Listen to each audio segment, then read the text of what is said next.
আসসালামু আলাইকুম। এসএসসি 2025 সালে পরীক্ষার্থীদের জন্য 3টি বড় সুসংবাদ জানিয়ে দিয়েছে শিক্ষা বোর্ড। তো এটা আমি দেখাই দিব এবং যারা টেনশনে আসো কোনো টেনশন করবে না, ইনশাল্লাহ 2 দিন পরে তোমাদের রেজাল্টটা পাবলিশ হয়ে যাবে। এখানে দেখো প্রথম যে সুখবরটা জানিয়ে দিয়েছে শিক্ষা বোর্ডের কর্মকর্তারা, তোমরা যদি লিখিত পরীক্ষায় কেউ যদি 1 বা 2 নম্বরের জন্য ফেল করে লিখিত পরীক্ষায়, এক্ষেত্রে যদি বোর্ড চ্যালেঞ্জ করো সেক্ষেত্রে দেখো এখানে একটা অপশন আছে, লিখিত পরীক্ষার খাতার উপরে দেখো একটা অপশন আছে।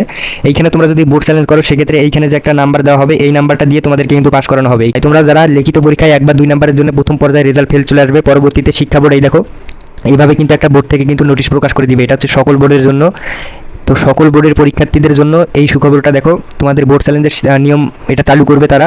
তো রেজাল্ট পাবলিশ হওয়ার পরই কিন্তু বোর্ড চ্যালেঞ্জের সিস্টেম করবে। তো বোর্ড চ্যালেঞ্জের মাধ্যমে 3 ধরনের স্টুডেন্ট কিন্তু পাস করবে।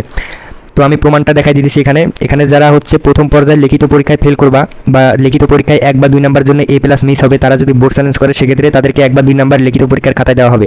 তো দেখো 2024 সালের প্রমাণটা দেখাই দিচ্ছি। এখানে দেখো সকল বোর্ডের যে একটা বোর্ড চ্যালেঞ্জের রেজাল্ট তারা তৈরি করেছিল, দেখো এখানে শিটের মাধ্যমে তোমাদের এইভাবে রেজাল্ট পরিবর্তন করে দিবে এবং তোমরা পরবর্তীতে রেজাল্ট আবার সাবমিট করার সঙ্গে সঙ্গে তোমাদের রেজাল্টটা পরিবর্তন হয়ে যাবে।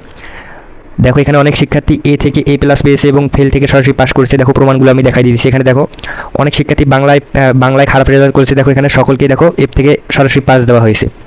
বাংলা ইংলিশে যারা ফেল করবা তারা যদি বোর্ড চ্যালেঞ্জ করে সেক্ষেত্রে শিক্ষা বোর্ড অবশ্যই তোমাদেরকে পাস করাবে। 1 বা 2 নম্বরের জন্য লিখিত পরীক্ষায় যদি ফেল চলে আসে সেক্ষেত্রে পাস করাবে। আর হচ্ছে MCQতে যাদের 5টা 6টা হবে তারা বোর্ড চ্যালেঞ্জ করবে, ইনশাল্লাহ পাস করানো হবে। তাই তোমরা যারা টেনশন করতেছো যে ভাই আমার মনে হয় ফেল চলে আসবে, তো কোনো টেনশন করবে না। শিক্ষা বোর্ড কিন্তু সরাসরি রেজাল্ট পাবলিশ হওয়ার সঙ্গে সঙ্গে একটা হচ্ছে নোটিশ প্রকাশ করবে, এই নোটিশের মাধ্যমে তোমরা বোর্ড চ্যালেঞ্জ করতে পারবে। এবং পরবর্তীতে যারা তো বোর্ড চ্যালেঞ্জের মাধ্যমে 3 ধরনের স্টুডেন্ট পাস করবে। তো আমি বলে দিতেছি 3 ধরনের স্টুডেন্টকে পাস করানো হবে বোর্ড চ্যালেঞ্জের মাধ্যমে। 1 ধরনের স্টুডেন্ট হচ্ছে যারা লিখিত পরীক্ষায় 1 বা 2 নাম্বার শর্ট পাবে, এক্ষেত্রে তাদের লিখিত পরীক্ষায় গ্রেস নাম্বার দিয়ে পাস করানো হবে। এখানে গ্রেস নাম্বারের একটা অপশন আছে, দেখো খাতার উপর একটা অপশন আছে, এখানে তোমাদের গ্রেস নাম্বারটা দেওয়া হবে।